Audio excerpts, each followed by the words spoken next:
So, number 4. Well, actually, let's go back to number 3.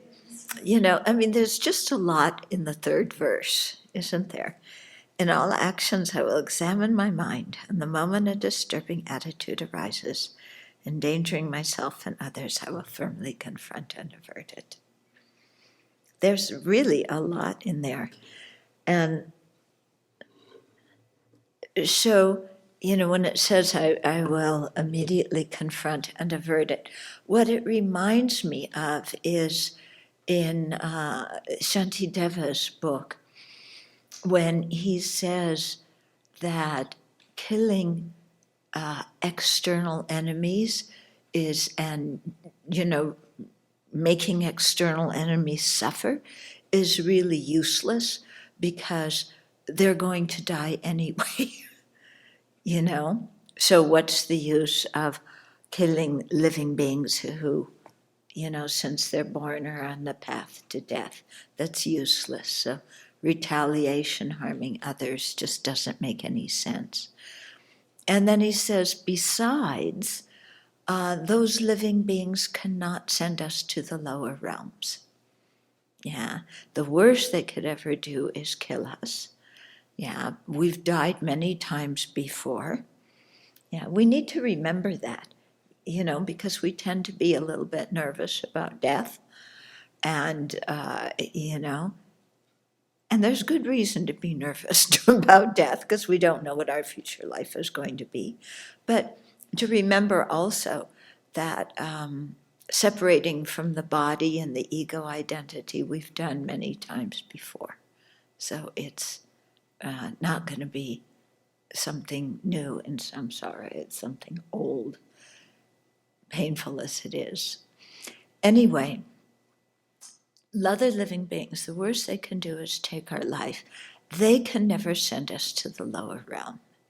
They can call us names, they can insult us, they can beat us, they can kill us even, they could steal all of our stuff, they can ruin our reputation, they can make fun of us, they can push our buttons, they can do every atrocious thing that is possible, but they cannot send us to the lower realms. Yeah. What sends us to the lower realms is our own afflictions that get manifested in actions. So those afflictions and the actions, the karma we do, motivated by them, are much more sinister, much more fearful than any other sentient being could possibly be. Yeah?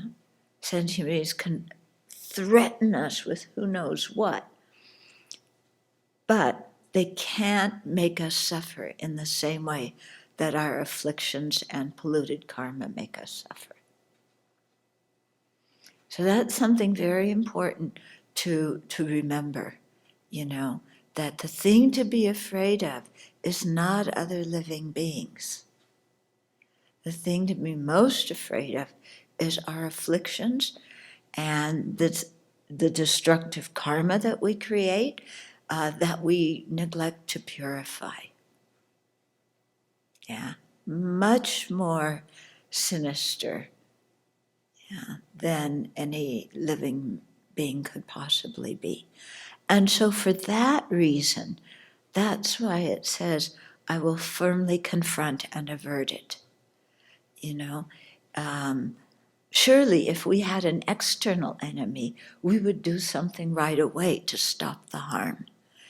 But this internal enemy is even more harmful than an external enemy can be. So we should never let it abide in our heart.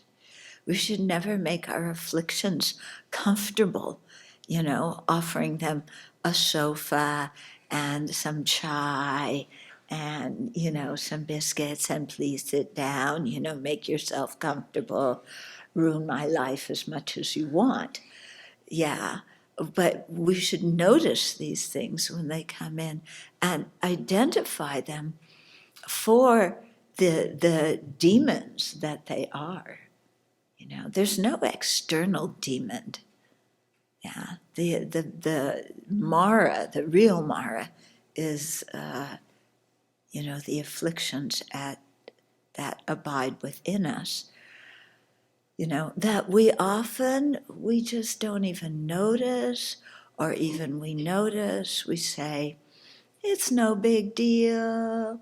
I'll counteract it tomorrow.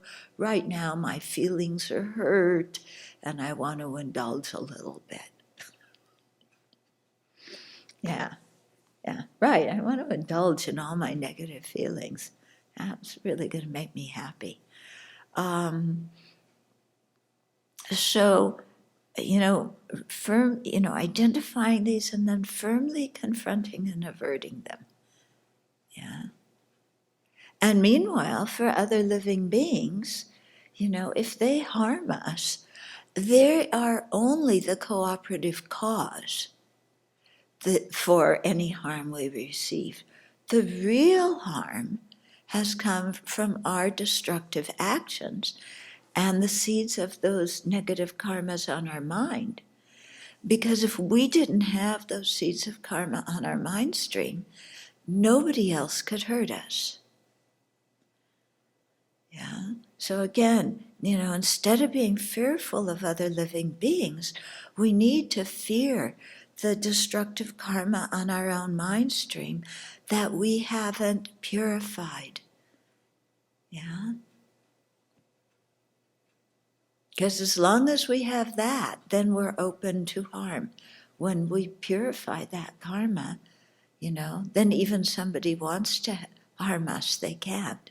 I mean, you look at the Buddha and, his dear cousin Devadatta, who was constantly trying to kill him and do harmful things, but was never successful because Buddha had purified all that karma that would have made him vulnerable to that. Okay, so to really emphasize, purification in our practice, creation of merit, yeah, having kindness and compassion for other living beings, because like I said, they're only the cooperative condition if we receive harm. The whole thing is the creation of our unsubdued mind. And that goes for the situation in the country too. If we receive harm, it's due to the karma that we've created. Yeah, so no sense being angry or violent or anything towards other living beings. Yeah, if there's ways to stop their harm, for sure we do that. If there's injustice, for sure we speak up. But we don't have to create more enemies by doing that. Yeah, because the real enemy is this one. Yeah, who Shantideva says abides comfortably in our own heart. So let's be aware of that enemy and ferret it out and counteract it. And in the meantime, be kind to others, because we're alive due to other beings' kindness.